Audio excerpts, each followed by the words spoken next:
Hello, everyone, and welcome to the welcome to the Superpowers for Good show. I almost gave you my old title from years ago, but we're happy to have you here, and I am so excited to have with me today Melanie Velde. She is the CEO and founder of Big Tree Global and the author of Lead Like a Genius. And boy, wouldn't we all want to be able to do that? So join me in welcoming Melanie Velde. Hi, Melanie, thank you Devin. so much for being here. We're just thrilled to have you. Pleasure. Yeah, excited to be here. Looking forward to it. Well, yeah, yeah, we're thrilled. So thank you so much for making time for this conversation. There's so much power and insight that you can bring to us. I know you and I share a lot of the same passions, which is why I wanted to have you on the show. But you're a lot smarter than I am, so I'm going to learn a lot from you today. But tell us a little bit about your book and your work. Give us kind of a little overview. Yeah, so I guess my background originally is business, but I've since childhood really cared a lot about the poverty in the world. Never really sure what I could really do about it, but it always nagged me. And eventually, completely changed my path. I started running an impact enterprise in the Kibera slum in Nairobi. It's home to over 1 million people, mostly children, actually, and young people. The average life expectancy is 30 years old. And I ran some traditional programs like for orphan children to stay at school, like providing school uniforms, that kind of thing, and school fees. But we also ran a business for young women who'd had no education and had really bleak prospects in life. And that was an amazing job. I love doing that. Just really seeing the power of empowering people to really lift themselves out of poverty. But it also taught me the challenges of trying to rhyme commercial sense with trying to make a difference. And that really led me to do my research. So after that, I spent years researching, looking at different projects, companies around the world that make a difference, and trying to understand why some have far better outcomes than others. And yeah, based on that research, I was really keen to share everything I've learned. We made some films about it, and I wrote another book actually. But I found that then when I worked with companies, business leaders, MBA students, that yeah, I tried to really find a way to simplify it and develop some tools around that. And that's really what my new book is about, Lead Like a Genius. Well, I think this is really an important topic, and it's kind of a dilemma for some people, right? This trying to think of business as a solution to social problems when so many of us, especially those of us who want to solve all these problems, sometimes we fall into this trap of seeing business as the problem. And so Mhm. it becomes difficult to think of how the business can be the solution. But walk us through a little bit how business can play a role in solving some of the world's problems. We think of poverty. I know that's near and dear to you, and climate change, plastics in the Mhm. ocean. How does business play a role in solving those problems? Yeah, well, I've actually found that over time, because I had the exact same questions, coming from a business background, what could I possibly do? And I think we often tend to think in terms of, right, we want to give donations and things like that. And ultimately, after everything I've learned, really, I think that businesses have a really big part to play in fixing these issues a lot more structurally, fixing the root cause of these issues, as opposed to dealing with these symptoms. And I actually think that if businesses don't, I think we're not going to fix them, and we're going to keep having to yeah, to deal with the consequences. Actually, so I think sometimes it's really good to give examples, so it makes more sense. And I love the analogy of, imagine you're running a bath and as you were waiting for the bath to fill up, you're starting to do something else, maybe put some laundry away, you take a phone call, and before you know it, by the time you walk back into the bathroom, the bath has started to overflow, right? Well, what would be the first thing that you do? And obviously, the first thing you would do is to close the tap. It wouldn't make any sense to keep the tap running and start mopping up the floor. But this is exactly what we often see. So, like you mentioned, the plastic crisis in the ocean, climate change, rising inequality, poverty. And a lot of the projects that we see, a lot of the initiatives that we see, they deal with the symptoms. They alleviate the symptoms, but meanwhile, we leave the tap running wide open. And so we have to keep investing money, time, resources in dealing with these symptoms, and we're not really fixing the problem. And I'll give you a couple of examples if you like. One in the context of poverty, I think is a really good comparison. So you probably know of Tom's Shoes, who donate a pair of shoes for each pair that you buy. So it's the typical buy one, give one model that companies sometimes undertake. And whilst it can, be really vital to alleviate poverty-related issues to people, it doesn't really tend to fix it. And also, it can also do more harm than good when it's used longer term.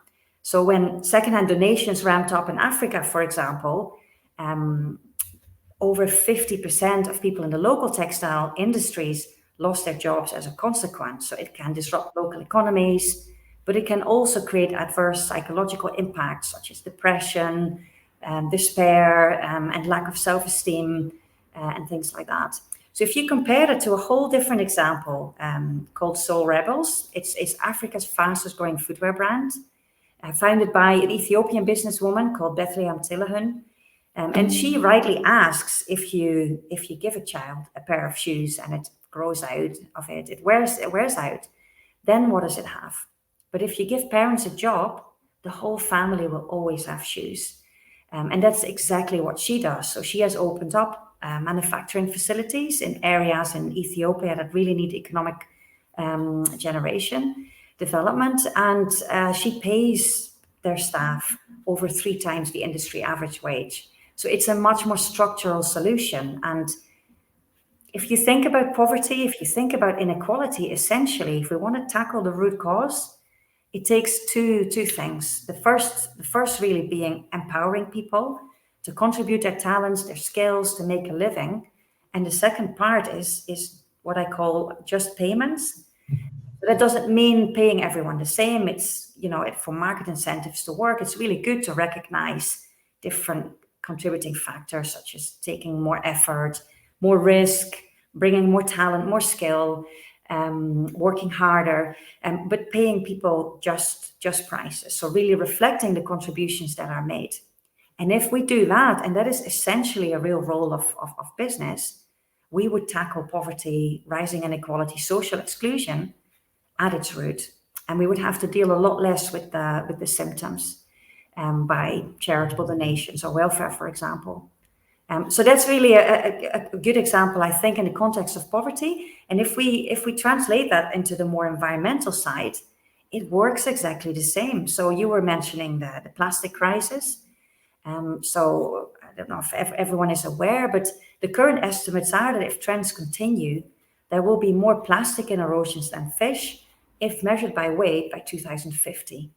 And that's terrible, obviously, for the biodiversity, but also for our own health. So microplastics enter the food chain by eating seafood, for example. We also consume like 5 grams a week now by breathing air with microplastics. So we can see initiatives, and companies can donate, people can donate to initiatives like Ocean Cleanup, who work tirelessly to try and collect plastic from the oceans. And it's something that will have to be done now for decades, even if we stop plastic altogether tomorrow. But it's really a losing battle unless we also stop the plastic entering our rivers and eventually entering our oceans at the same time.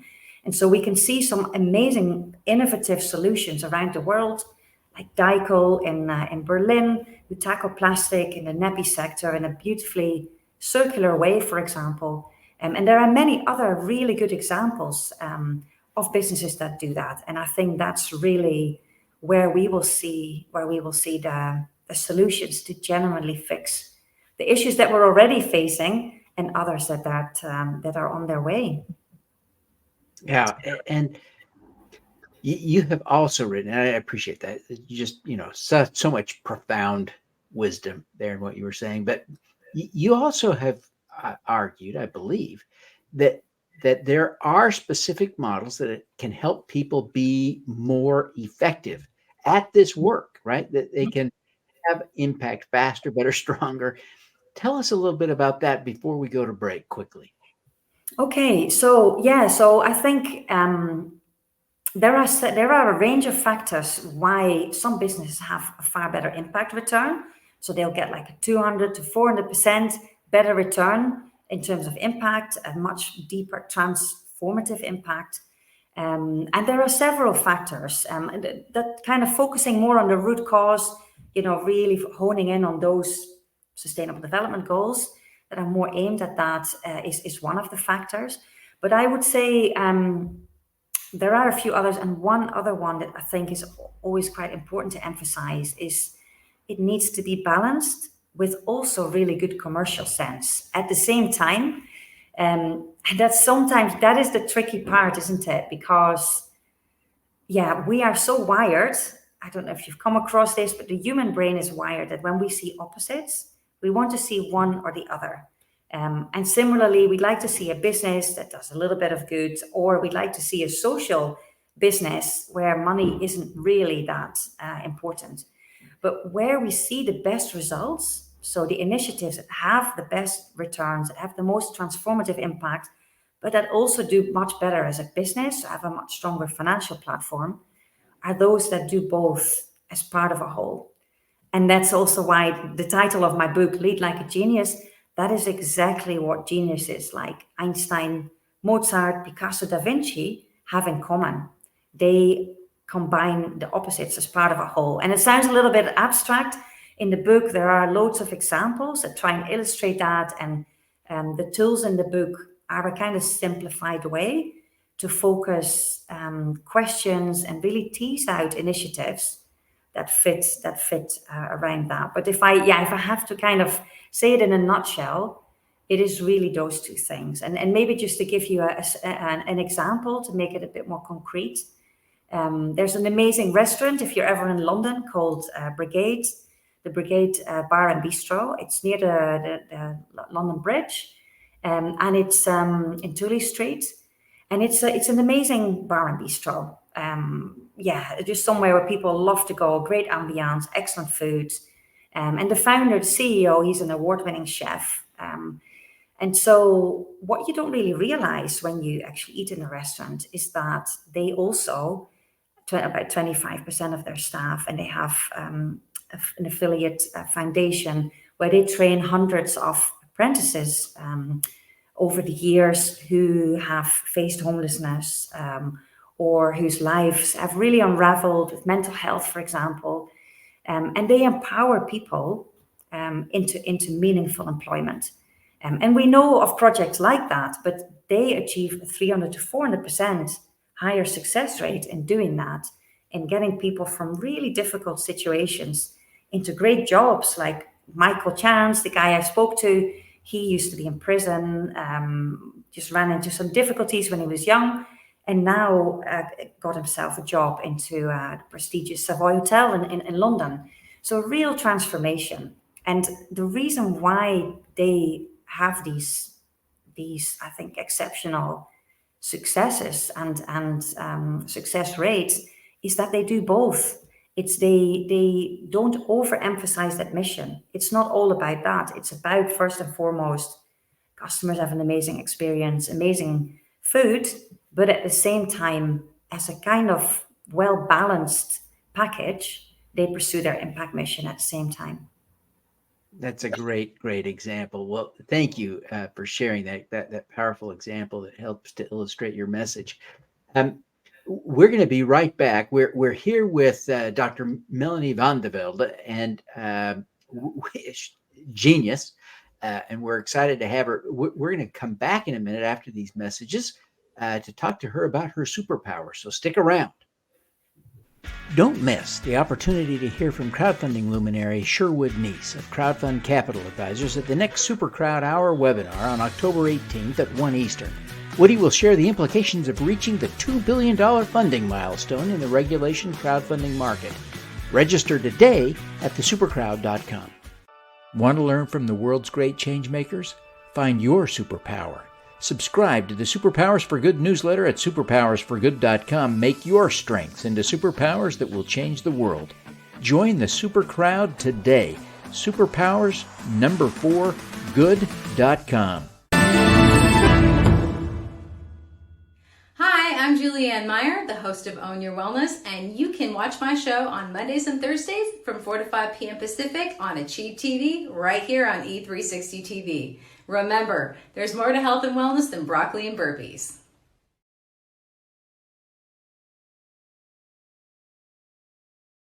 Welcome back. We are really excited to have with us today Dr. Melanie Velde, and she is an author, CEO, and founder, and we're just thrilled to have her with us today. And we're going to be talking to her now about her superpower. Melanie, you have accomplished so much. Your background is just incredibly impressive, with more degrees than I can count, and all the things you've done professionally. What do you see as your superpower? Yeah, Devin, I have to say, I was really wrecking my brain there during the advert. I have never really thought about that. My superpower. I probably think, if I just gut feel, I think it is that I really believe and we can really make things happen if we want to. And I really believe also in people. I think we are inherently really good. I think we operate in a system where we have a flaw, and I think that's caused a lot of issues. I think we're starting to open our eyes to it.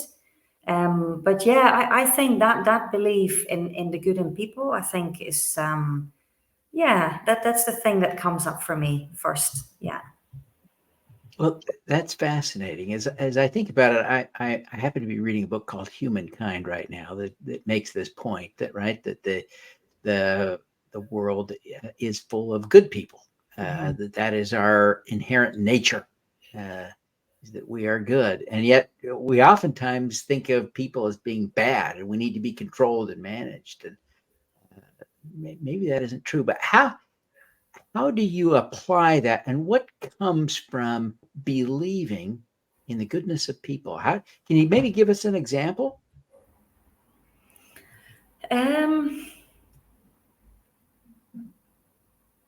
I think if I didn't believe that, I don't think I would have even been on this path that I've chosen. I think it would have been so much easier to stay in my comfortable job in the south of France, in a house with a pool, very secure. I think if I didn't believe that we could make things different and that people are inherently good and that we can get there, I don't think I would have even pursued this path or stayed on this path, because it's definitely not been the easiest one. And on my journey, I think that has been confirmed so much. And if anything, when I'm just literally been putting the last touches to my book. Even still yesterday. That's it. I've just sent it off. And so I was really reflecting on all the people that I've met over the years. And I think it's actually been a real privilege to have taken this journey and to also be confirmed in that belief. I have met so many people, like we just spoke about the restaurant brigade in London and Beyond Food Foundation, run by Simon Boyle, who is, one of those amazing guys that I think, we're all on a spectrum of different things, but who really makes such a difference to individuals and the people around these individuals. And so I've met a lot of people like that, and it's been amazing, because sometimes I do think I'm maybe also operating in a bit of a nice bubble that way. You know, you meet a lot of people that really pursue that and also have the opportunity to use the good in them, maybe more so than others might have the opportunity in a completely different sector. So it's been amazing to see that belief also being confirmed. Yeah. Yeah.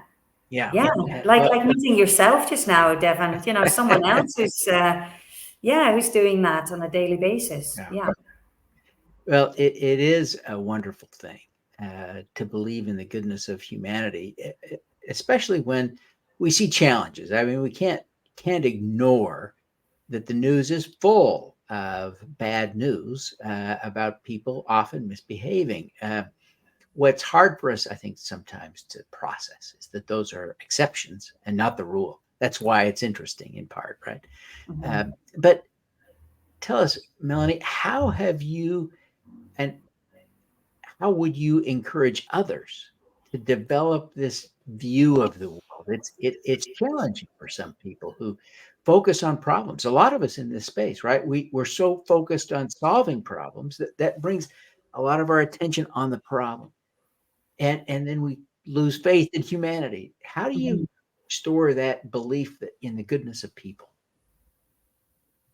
Yeah, so I would say I think actually, just as we're talking now, I think we are there must be something weird in us as humans that we are drawn to news that is dramatic and negative, because clearly, obviously, that the news is feeding that need, that want in us. Because obviously, if you look at the news, that is quite distorted. It's very focused on all the issues, all the negative, and not so much on stories like this. So I think your show is an excellent antidote to that. I think if we had a little bit more of that in the mainstream news, I think that would be great.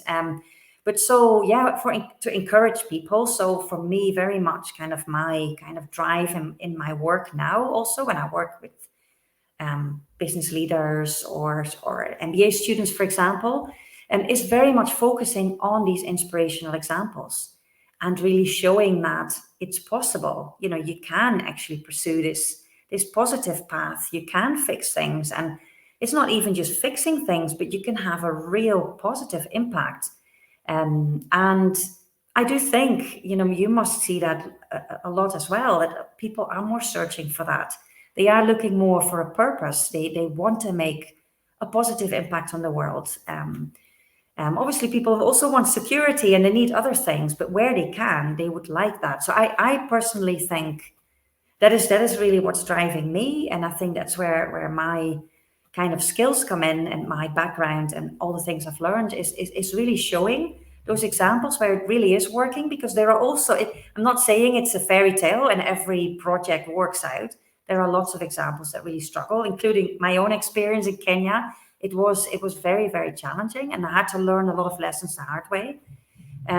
But I think by seeing those examples and being inspired by that, and then also what I'm trying to do with my book and with my workshops, and we have immersive impact trips, for example, is to also highlight, well, why then? You know, why are these working so much better? And how can you apply that in your context, in your organization? How could you, even in a kind of smaller percentage, it doesn't need to be your whole organization. How can you do that? Yeah. Well, brilliant stuff. We have just 1 minute. So Melanie, take that minute and tell us how people can learn more about you, how they can connect with you or follow you on social media, and where they can get your book. Okay, great. Thanks, Devin. Yes, so my book is literally just coming out now in October, and people can buy it on lulu.com, which is a B Corp. So it's more sustainable paper and all that. You can also buy it on Amazon, bookshops. And yeah, if people would like to get in touch, it'd be lovely to hear from you. You can reach me on LinkedIn, or you can have a look at our website, sign up for our newsletters and insights and upcoming webinars, which is bigtreeglobal.net. Fantastic. Well, Melanie, again, thank you for being with us today. We wish you every success with your new book and all the work that you do to help make the world a better place. Thanks so much for having me, Devin. It's been a real pleasure. All righty. Let's do some good.